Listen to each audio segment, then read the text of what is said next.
C'est terrible. C'est terrible, frères et sœurs, c'est terrible. Le combat de la vie.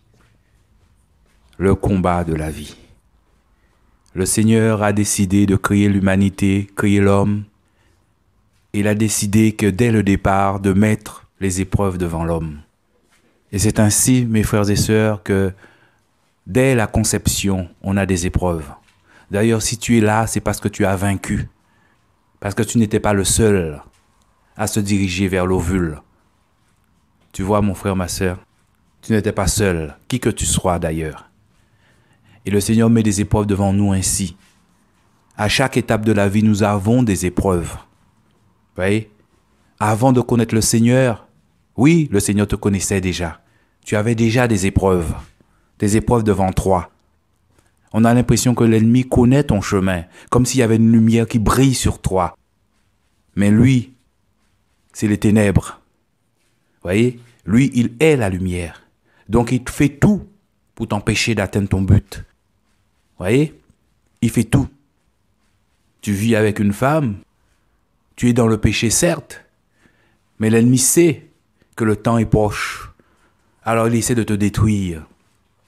Il fait en sorte que ta femme te quitte. Il essaie par ce moyen que tu te suicides, que tu te détruises. Parce que si tu te détruis, c'est l'enfer, il aura gagné. Mais le Seigneur te protège. Il fait en sorte que tu aies des problèmes dans ton travail. Mais le Seigneur te protège. Tu fais partie des impies et tu es entre ses mains. Mais le Seigneur te protège. Et quand tu penses sortir de toutes ces choses, tu penses sortir parce que tu as fait un pas vers le Seigneur t'a conduit vers lui, le Seigneur te délivre. Et même en étant chrétien, il t'attaque encore, mon ami. Il t'attaque. Les sirènes t'attaquent. Tu vois? Les sirènes t'attaquent parce qu'ils veulent prendre possession de toi pour te détourner de tes voies. Mon frère, ma sœur. Tu vois? La convoitise t'attaque. Tu vois, mon frère, ma sœur? Et puis tu rencontres des frères et sœurs. Alors vous partagez des choses. Mais une fois que tu rencontres des frères et sœurs, oh, bizarrement, on essaie de te marier. Mais toi, il y a un homme qui disait que les chrétiens sont naïfs. Et c'est vrai, tu ne connais pas grand-chose. On te dit des choses, mais le Seigneur ne te dit pas ces choses-là. Donc tu es un peu perplexe. Mais toi qui ne connais rien, tu essaies de les écouter. On essaie de te marier. On essaie de te dire, tout le monde voit que, ah, mais ça, cette sœur est pour toi. Mais toi, tu n'as rien reçu. Mais tout le monde voit. Ah, c'est toi qui es devenu aveugle. Parce que tout le monde voit. Ah, mais tu es déjà marié pour eux. Ah, mon frère, elle est pour toi, mon frère. Il faut ouvrir les yeux, mon frère. Mais Dieu ne te dit pas ça, mon frère. Alors tu demandes au Seigneur, Seigneur, mais je ne comprends pas, Seigneur. Il y a des choses que je ne vois pas. Est-ce que j'ai raison? Je ne comprends pas, Seigneur. Et puis un jour, tu es assis sur ton fauteuil, mon frère, ma soeur. Tu es assis sur ton fauteuil, là, devant la télé. Mais je ne sais pas, je me souviens plus si je regardais la télé. Mais j'étais assis sur mon fauteuil. Et là, comme j'avais pris la décision d'écouter le Seigneur et de ne pas écouter les frères et sœurs qui me parlent de mariage, j'avais pris la décision, je venais de prendre la décision d'arrêter cela. Vous voyez? Et là, je sens une pensée qui essaie de pénétrer de ma carapace. Vous voyez? La pensée du mariage, mon frère. Mais je dis au Seigneur, je ne comprends pas, c'est pas normal. Comment ça se fait? J'ai eu l'impression que ça a duré 20 minutes. La pensée essayait de rentrer dans mon cœur. Et je lui ai résisté par la grâce du Seigneur. J'ai résisté à cette pensée qui voulait rentrer. Et depuis ce jour-là, j'ai appelé cette pensée la pensée du mariage. Et même plus, l'esprit du mariage. Cet esprit qui veut que tu te maries alors que ce n'est pas encore le temps. Pour te détourner de tes voies. L'esprit du mariage. Et malheureusement, beaucoup se font avoir par cet esprit. Ils se marient pensant que c'est la volonté de Dieu de se marier là, avec cette sœur, ce frère. Et sans se rendre compte, ils se font détourner de leur voie, de leur chemin. L'esprit du mariage. Méfions-nous de cet esprit. L'esprit du mariage. L'ennemi connaît l'être humain. Il nous connaît. Il connaît la chair. Le Seigneur disait, « Arrière de moi, Satan, tu ne comprends pas les choses de Dieu, mais tu comprends que les choses de la chair, que l'homme, la chair, l'esprit du mariage. » L'esprit du mariage. Certains me diront, « Mais comment tu sais ?» C'est simple. Juste après, le Seigneur m'a dit, « Annonce ma parole. Annonce ma parole. » Donc c'était une épreuve. C'était une épreuve. Si tu crois, tu verras la gloire de Dieu. L'esprit du mariage. J'ai cru. Et le Seigneur a confirmé après. En me donnant ma mission. J'ai résisté à cette pensée qui voulait rentrer. Et si tu acceptes cette pensée qui rentre dans ton cœur, mon ami, tu t'es fait avoir. Tu te détournes de tes voies. Alors je continue. Je continue à marcher. On continue à marcher. On continue avec les frères et sœurs encore. Et là, c'était des frères et sœurs. On décide de se donner rendez-vous. Et là, on prie en tant que frères et sœurs. On fait la communion fraternelle. Et je dis bien la communion fraternelle selon les hommes. Parce qu'on pense que quand on mange ensemble, on boit ensemble, c'est la communion fraternelle. C'est-à-dire quand tu manges avec des démons, tu bois avec des démons, c'est la communion fraternelle. C'est ce qu'on nous enseigne dans les assemblées locales, comme tout le monde est chrétien. Alors on a fait la communion fraternelle selon les hommes, on a mangé, on s'est tenu les mains, on a prié ensemble. Et quand tu arrives chez toi, un démon te frappe, t'as ouvert une porte, t'as accepté de faire la communion avec les démons. Mais le Seigneur est bon. Le Seigneur te protège encore. Parce que selon le Seigneur, tu as une mission. L'ennemi t'attaque, le Seigneur permet pour que tu vois. Le Seigneur permet pour que tu comprennes qu'à toutes les étapes de ta vie, il y aura des attaques. Toutes les étapes, il y aura des attaques. Parce que tu as été mis sur terre pour être éprouvé. Vous voyez? Pour être éprouvé, pour passer par le feu. Et c'est ça que le Seigneur te dit. Ce sont des étapes. Et quand le démon me frappe, le Seigneur me dit maintenant, c'est les mondages. Puisque tu ne comprends pas, moi, je vais faire le ménage autour de toi. Vous voyez, mon frère, ma sœur, c'est les mondages. À toutes les étapes de la vie chrétienne, frère, sœur, il y a des épreuves. Chaque épreuve, ce sont des enseignements que le Seigneur nous donne. Chaque épreuve, frères et sœurs, chaque épreuve.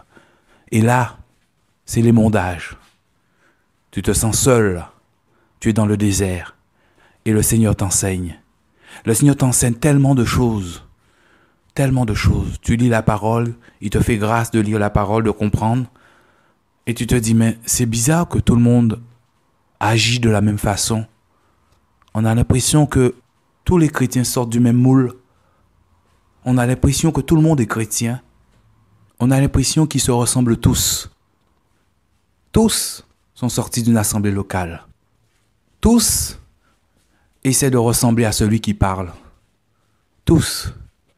Combien parmi eux qui suivent le Seigneur, qui suit le Seigneur? Combien qui suit le Seigneur? Combien qui écoutent la parole de Dieu? On a l'impression tous, ils vont tous dans la même direction. Et le Seigneur te montre que non, toi, ta direction n'est pas celle-là. Ta direction, c'est de me suivre. Parce qu'il y a encore des épreuves. Il y a encore des épreuves. Alors tu dois suivre le guide. Tu dois suivre celui qui doit te guider. Parce que le Seigneur a un travail à faire avec toi. Vous voyez? Ceux qui ont un grand ministère pensent qu'ils connaissent tout. Que eux, ce qu'ils font, c'est la vérité. Et que les autres, non. Eux seuls détiennent la connaissance. Et que les autres, non. Donc, ils vont se permettre de te dire, ah, c'est moi qui ai raison. Vous voyez? Mais le Seigneur t'apprend que la vérité, c'est Jésus. La vérité, c'est lui. Un seul. c'est Jésus. Et c'est ça l'épreuve de la vie. Tout au long de ta marche, il y aura des épreuves. Le Seigneur va mettre des épreuves devant toi pour te purifier, comme l'or, enlever ses impuretés. Et c'est ça que te dit le Seigneur. Tu n'as pas été créé pour suivre un homme. Tu n'as pas été créé pour suivre quelqu'un. Tu as ton propre chemin. Le Seigneur te guide sur ce chemin. Tant que tu lui tiens les mains, il te guide. C'est pour ça qu'il ne faut pas lâcher les mains du Seigneur. Mon frère, ma sœur, tu as un chemin unique. Laisse le Seigneur te guider sur ce chemin. Quelle que soit la connaissance d'un homme, mon frère, ma sœur, quelle que soit la connaissance d'un homme, n'essaie pas de ressembler à cet homme.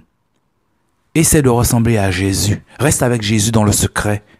C'est ça que tu dois faire. Rester avec Jésus dans le secret.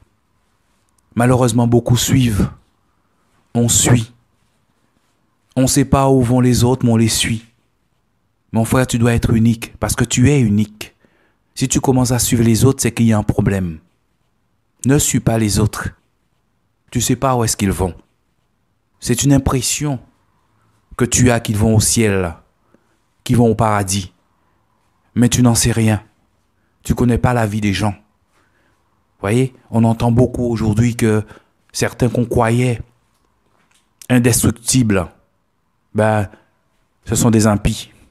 Ce sont des sorciers. Vous voyez? Parce que le Seigneur, la lumière, c'est le Seigneur. Et la lumière, c'est celle qui révèle tout. Tout ce qui est caché dans le secret. Vous voyez? Petit à petit, les choses se révèlent. La bonne part, c'est au pied de Jésus. C'est ça la bonne part. Reste avec Jésus. Ne cherche pas à être quelqu'un d'important dans cette vie. Reste comme un petit enfant. Vous voyez, reste comme un petit enfant.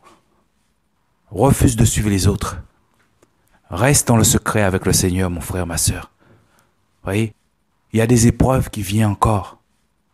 Il y a beaucoup d'épreuves. Les épreuves sont devant toi. Et si tu ne tiens pas la main du Seigneur, mon frère, ma sœur, tu auras du mal à passer ces épreuves. En fait, le Seigneur dit que sans moi, vous ne pouvez rien faire, rien produire, rien faire. Donc, il faut avoir la main du Seigneur. L'ennemi est puissant. Mais le Seigneur te dit, celui qui est en toi est plus fort que celui qui est dans le monde. Alors, il faut qu'il soit en toi, mon frère, ma sœur. C'est ça le plus important. Cette relation avec le Seigneur. Que le Seigneur te parle comme un homme parle à son ami intime. C'est ça que Dieu veut. Il veut t'enseigner, il veut te conduire. Il veut que tu sois unique pour lui. Parce que tu es unique. Mais tu ne t'es pas encore rendu compte que tu es unique. La foule pense qu'elle a raison. Vous voyez, on a l'impression que tous sortent du même moule. Vous voyez, le temps de Paul, de Pierre, nous ne sommes plus au temps de Paul et de Pierre. Aujourd'hui, les assemblées locales, c'est Babylone. Il y a plus de démons que d'enfants de Dieu. Vous voyez, c'est ça aujourd'hui les assemblées locales. Et on continue à prêcher les assemblées locales. On peut. Et si on le fait, d'ailleurs, le Seigneur dit que rien ne se passe sans sa volonté. Mais parce qu'il y a un tri, parce que ce sont des épreuves. Les gens ne se rendent même pas compte que même les assemblées locales, ce sont des épreuves. Les plus méritants vont sortir parce qu'il y a un tri qui se fait. Il y a un tri. Beaucoup se font rejeter. Vous voyez, beaucoup sont là, la parole ne leur fait plus d'effet. Vous voyez, ils sont là, ils écoutent, ils louent, ils chantent, mais ils sont déjà dans les ténèbres. Et ils ne reviendront plus. Ils ont déjà fait naufrage, ils ne se rendent même pas compte qu'ils sont déjà égarés. Vous voyez? C'est pour ça que le Seigneur veut que tu sortes de là, mon frère, ma sœur. Que tu sortes des habitudes, que tu sortes de là et que tu passes du temps avec ton Dieu. Tu as suivi les autres, mais est-ce que tu as reçu ta mission du Seigneur en personne? Est-ce que tu as reçu ta mission? Parce que si tu n'as pas reçu ta mission, ça veut dire que tu suis les autres. Est-ce que ce que tu fais, Dieu veut que tu fasses cela? Parce que si le Seigneur n'est pas avec toi, mon ami, tout ce que tu fais, tu le fais en vain. Qu'est-ce qu'il dit le Seigneur? Si Yahweh ne bâtit pas la maison, celui qui l'a bâti en vain. Il faut que le Seigneur te guide sous ce chemin. Il faut que le Seigneur soit le centre. Quelquefois, tu peux être à côté d'un homme de Dieu pensant que Dieu est avec toi. Mais Dieu n'est pas avec toi parce qu'il t'a toujours pas donné ta mission. Parce que tu n'es pas venu dans le secret lui demander ta mission. Tu vois, tu suis, tu fais ce que l'homme de Dieu te dit de faire. Mais est-ce que c'est ta mission? Est-ce que c'est ce que Dieu veut que tu fasses? La parole de l'homme de Dieu, c'est pas la parole d'évangile. C'est pas cette parole. La parole n'est pas forcément pour toi, mon frère, ma sœur. Donc tu dois entendre le Seigneur te parler. Il doit te parler.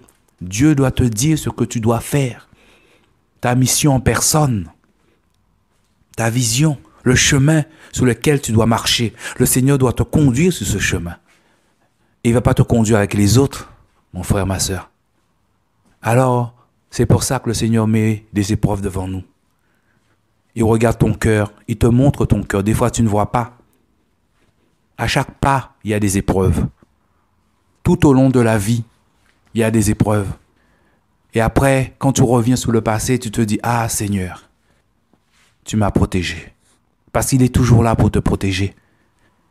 Il est le juste juge. Quand tu pèches, il te donne ta juste rétribution. Mais il te protège à chaque fois. Il te protège. Quelquefois, tu ne le comprends pas tout de suite. Tu le comprends après. Voilà, l'ennemi essaie de t'égarer par tous les moyens. Et c'est ça, les épreuves de la vie. À chaque pas, le Seigneur met des épreuves devant toi. À chaque pas. Mon frère, ma sœur, le salut est personnel et individuel. Ton âme, tu dois le sauver. Toi seul. Aucun homme ne peut sauver ton âme si ce n'est la parole de Dieu. Si ce n'est Jésus, aucun autre peut sauver ton âme. Alors attache-toi à celui qui peut sauver ton âme. Refuse le mélange, la compromission. La Bible dit rien ne se passe sur cette terre sans la volonté de Dieu. Sans que Dieu ne le décide. Parce qu'il est tout puissant. On ne saisit pas la grandeur, la profondeur de cela. On ne saisit pas cela. Il est tout puissant.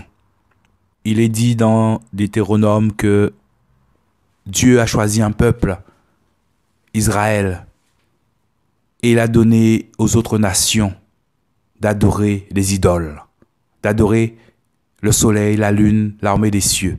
C'est Dieu qui leur a donné d'adorer cela. Vous vous rendez pas compte? Rien ne se passe sous cette terre sans la volonté de Dieu. Que le Seigneur vous bénisse. Au nom de Jésus. Yehoshua Mashiach, mon Seigneur et mon Dieu. Amen.